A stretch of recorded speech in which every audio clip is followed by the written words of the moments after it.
Assalamu alaikum dear student. Welcome back to another important video and welcome back to the VN Academy. Dear student, जैसा कि आप लोग जानते हैं हम सेल को डिस्कस कर रहे हैं चैप्टर नंबर 4 को फर्स्ट ईयर बायोलॉजी का cell structure and function. Cell क्या होता है? Cell is the structural and the functional unit of life होता है। सेल किसी भी ऑर्गेनिज्म का, किसी भी जानदार का क्या होता है? बुनियादी इकाई होती है। तो आज का हमारे पास बेटे जो टॉपिक ऑफ डिस्कशन है, बहुत ही इंपॉर्टेंट टॉपिक ऑफ डिस्कशन है, difference between prokaryotic and eukaryotic cell. Sir हमने इस पे डिस्कशन करनी है।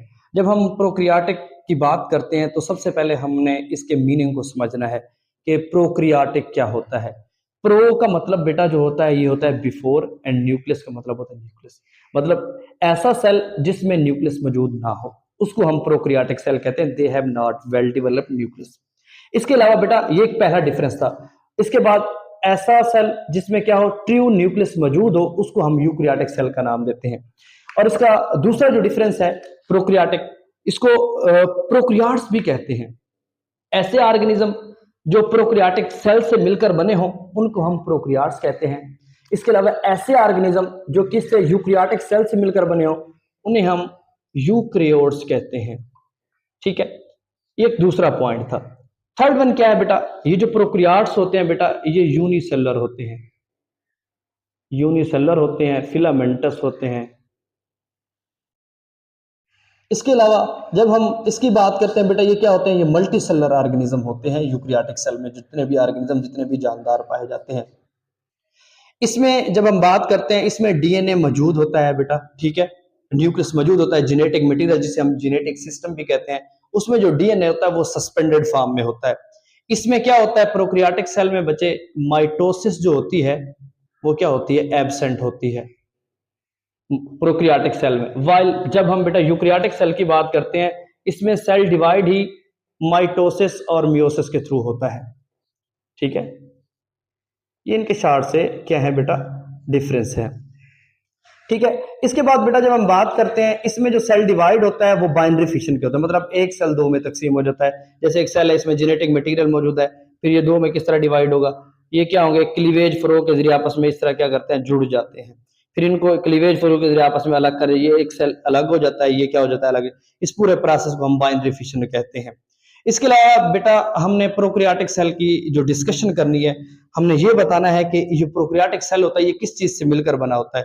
इसमें बेटा क्या होती है, पॉलीसेक्राइड चेन मौजूद होती है, पॉलीसेक्राइड चेन मौजूद होती हैं। इसके अलावा क्या होता है, जो क्या करते हैं, कोवलेंटली बॉन्डेड होती हैं, मजबूती से क्या होती हैं, जुड़ी होती हैं। किसके साथ जुड़ी होती हैं बेटा, ये अमाइनो एसिड्स के साथ जुड़ी होती हैं।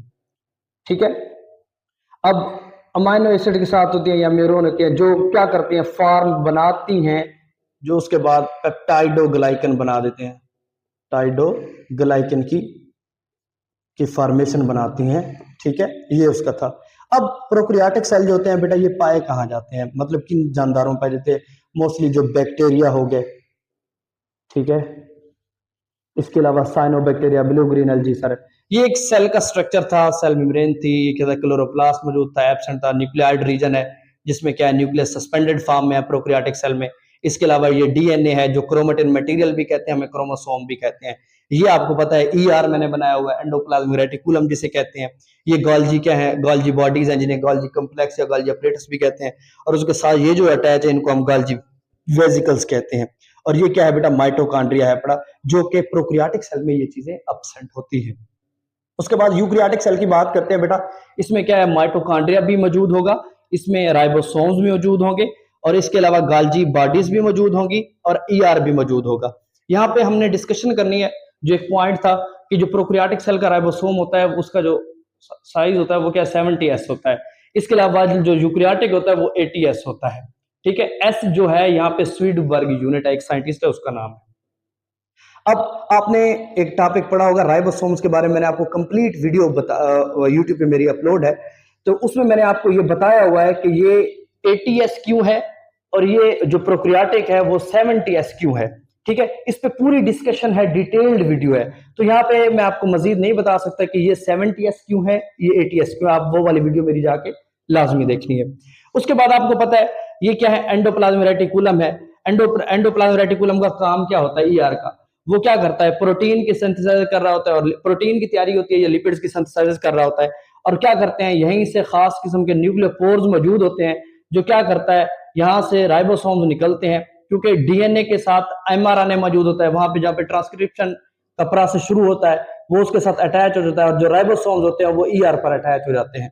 राइबोसोम यहाँ पे अटैच होंगे, जैसे वो राइबोसोम्स अटैच होते हैं फिर उनकी सिंथेसाइज होती है, और वहां पे क्या होती है, प्रोटीन की तैयारी शुरू हो जाती है। ये गोल्जी बॉडीज हैं बेटा, ठीक है। ये एक फार्मिंग फेस है, इसका एक मैच्योरिंग फेस होता है, जिसमें गाल्जी बॉडीज एंटर होती हैं, और उसके ऊपर ये जो मौजूद है, ये बेटा इनको हम गाल्जी वेसिकल्स कहते हैं, थैली कहते हैं। ये राइबोसोम्स मौजूद है, ये उसका लार्जर सब यूनिट है, और ये क्या है, उसका स्मॉलर सब यूनिट है, ठीक है। ये एक शार्ट सा डिफरेंस था।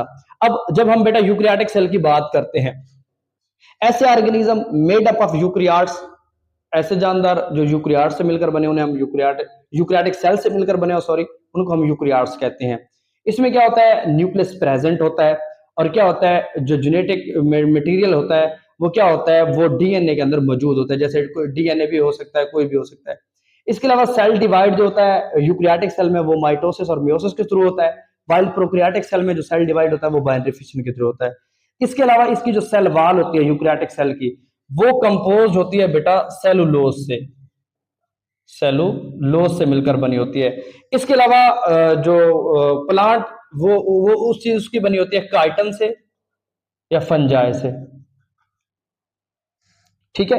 अब ये होता क्या है यूकैरियोटिक सेल, ये एनिमल सेल्स में पाया जाता है, डिफरेंट तरह के बेटा प्लांट्स में पाया जाता है यूकैरियोटिक सेल, और डिफरेंट तरह के प्रोटिस्ट में पाया जाता है। ये एक शार्ट सा डिफरेंस था कि difference between prokaryotic and eukaryotic cell. Further हम नेक्स्ट जो डिस्कशन करेंगे वो हम अगला चैप्टर न्यूट्रिशन को डिस्कस करेंगे, या कोई और भी चैप्टर डिस्कस करेंगे जो बच्चों की डिमांड में होगा। तो आज के लिए बच्चे इतना ही काफी है।